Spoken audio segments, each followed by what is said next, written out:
Allez, aujourd'hui, dans cette vidéo, je vais te comparer le parcours d'une recherche, d'un processus de perte de poids que tu as pu faire seul ou que tu pourrais faire seul.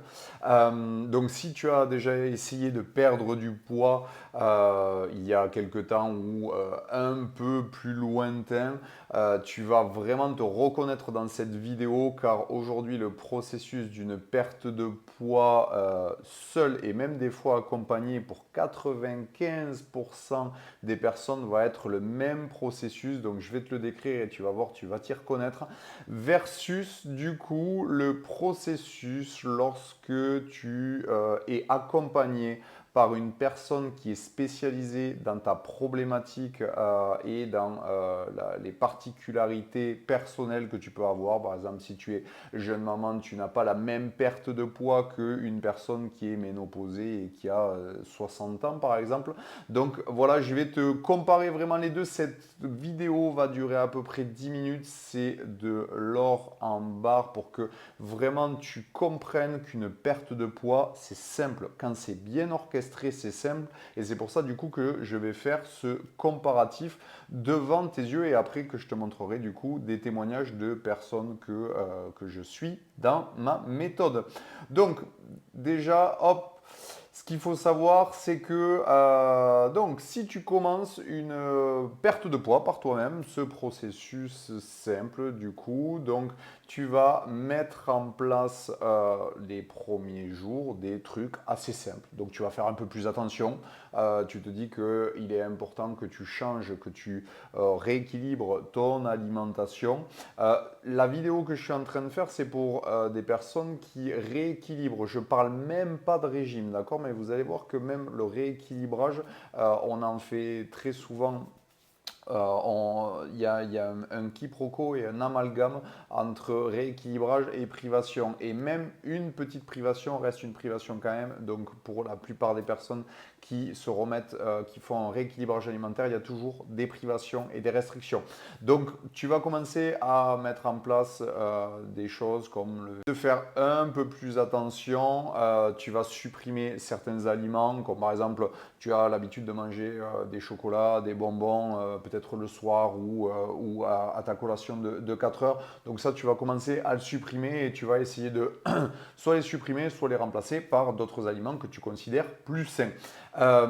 Et tu vas aussi te forcer à mettre à changer ton rythme du nombre de fois que tu vas manger dans ta journée. Donc potentiellement, tu vas supprimer les goûters, les collations. Tu vas peut-être te forcer, si tu n'as pas l'habitude de déjeuner, de petit déjeuner. Du coup, si tu n'as pas l'habitude de petit déjeuner, tu vas le mettre parce que tu as entendu qu'il fallait petit déjeuner. Donc voilà, tu vas vraiment changer tes habitudes alimentaires et ton rythme de vie alimentaire sur les premiers jours. Donc la première semaine, ça se passe plutôt bien, tu as faim, mais après ça peut être un processus assez normal puisque on remet en place de nouvelles choses, donc il faut que le temps que le corps s'habitue. Puis en plus de ça, tu es motivé, donc c'est parti. Tu te dis que de toute façon, tu as la motivation et que rien ne pourra t'arrêter. En plus, tu commences à voir les résultats et les ressentis qui changent, donc tu es plutôt satisfaite de cette première semaine.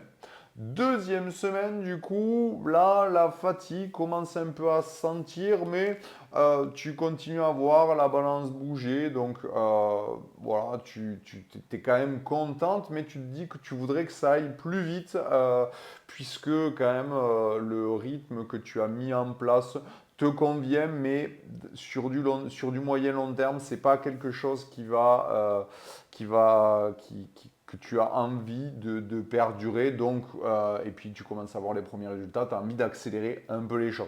Donc tu vas diminuer certaines choses, supprimer d'autres aliments peut-être, diminuer les quantités pour d'autres et éviter vraiment tout écart, les invitations, tu fais une croix dessus, tu restes un peu reclus dans ton quotidien, tu ne sors pas trop par peur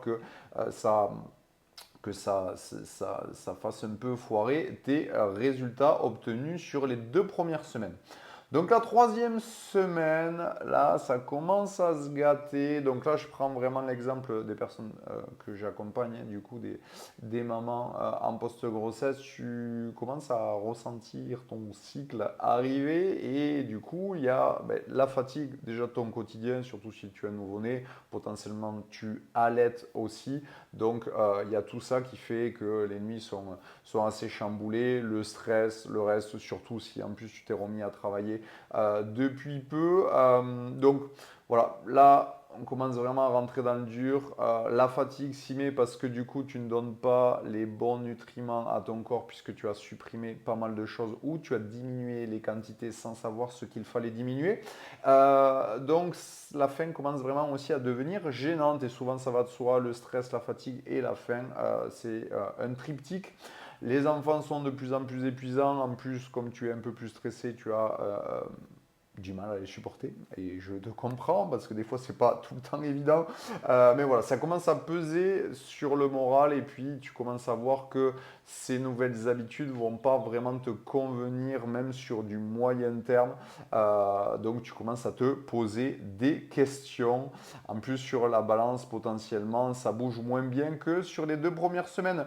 Et quatrième semaine, du coup, bah, ton cycle, les menstruations sont là. Et là, ouf, tu dévorerais n'importe quoi, à arracher les portes des placards. Là, très fatigué, d'accord, très irritable. Bon, il y a du coup la partie hormonale, il y a la fatigue qui s'y rajoute et il y a le fait justement que maintenant le rythme que tu as mis en place ne te convient plus trop. Avec les enfants, c'est un peu la guerre aussi. Et là, tu viens de te peser, c'est le château de cartes qui s'effondre puisque tu vois que sur la balance, c'est pas les effets escomptés, c'est pas les résultats que tu attendais. En plus de ça, ils ont potentiellement remonté. Donc là, bah, tu commences à faire quelques excès, tu te dis, bon, bah, il faut relâcher la pression. Pour se réconforter, ça va te donner du baume au cœur, ça va justement te calmer un peu les nerfs et te déstresser un peu. Et puis, plus tu vas rentrer dans ça, et là, à ce moment-là, tu commences à culpabiliser parce que tu te dis que ce que tu es en train de faire, tu es en train de tout gâcher. Et donc, voilà, foutu pour foutu, on continue et tant pis. Et tu te dis à la fin que perdre du poids, c'est pour les autres et ce n'est pas fait pour toi, que tu resteras bloqué dans la situation dans laquelle tu es. Voilà, aujourd'hui, si tu as déjà essayé de perdre du poids par toi-même ou que tu es en train de perdre du poids par toi-même, voilà le schéma classique des 4 premières semaines. En général, on ne fait pas plus parce que ça s'arrête peut-être même, ça s'est arrêté avant. Donc voilà le processus lorsque l'on recherche et qu'on met les choses en place par soi-même. Et maintenant, du coup, ben, je vais te le comparer par rapport à un processus d'accompagnement de perte de poids et tu vas voir que c'est tout simple. Et alors, c'est l'avantage aussi de se faire accompagner et c'est normal, mais c'est vraiment pour te montrer que ta perte de poids par rapport à une perte de poids bien orchestrée n'a rien à voir et va être beaucoup plus simple. Donc, si on reprenait la première semaine, la mise en place avec un professionnel, donc on fait le bilan de tes besoins corporels, tu fais un point sur ton quotidien, il faut que le professionnel comprenne le travail que tu fais, ton rythme de vie, ton quotidien, les enfants, il faut qu'ils prennent la particularité aussi potentiellement si tu allaites ou si tu as d'autres particularités, soit hormonales, soit physiques, peu importe.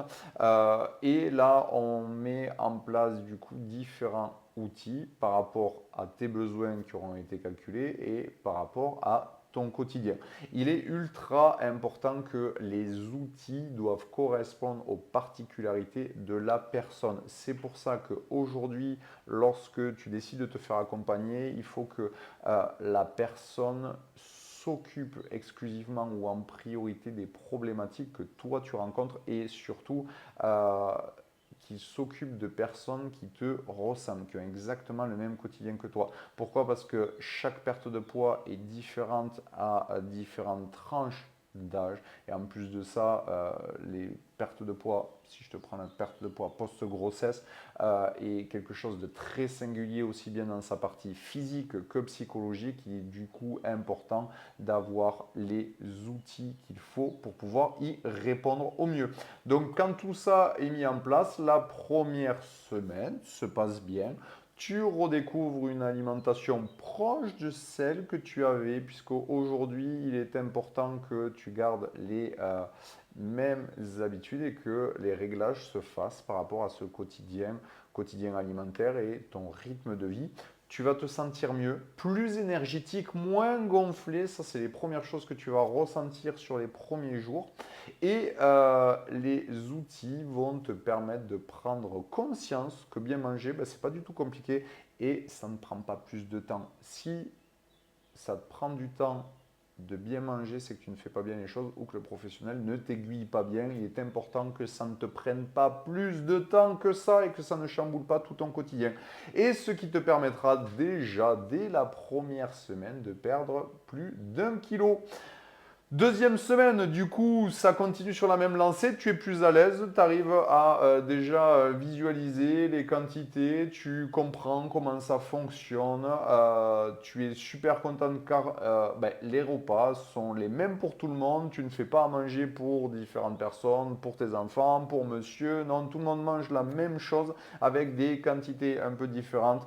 Tu te sens toujours aussi bien énergétique et les chiffres continuent à baisser.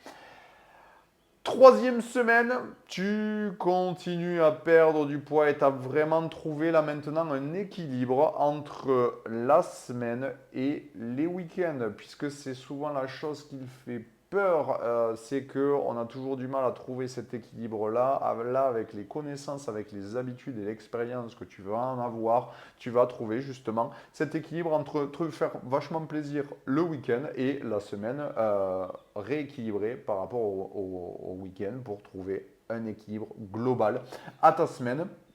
Donc c'est vraiment grâce aux outils et l'accompagnement qui te permettra justement de pouvoir acquérir plus d'expérience et de connaissances, de répondre à tes questions du quotidien et continuer à avoir des résultats comme tu auras en vivant une vie normale. Et puis les premiers compliments, puisque quand tu sortiras le week-end, tu vas voir des gens, les premiers compliments arrivent. Là, à la troisième semaine déjà, on va être entre 2 et 4 kilos de perdu et des centimètres qui dégringolent. Et quatrième semaine, là, hop, premier mois, du coup, petit bilan du premier mois, tu as déjà perdu entre 3 et 5 kilos et quasiment 10 centimètres de tour de taille et de hanche. Tu ne culpabilises plus devant tes assiettes ou lorsque l'on te propose des excès ou des écarts, comme on pourrait les appeler, parce que tu sais comment ton alimentation et ta perte de poids fonctionnent.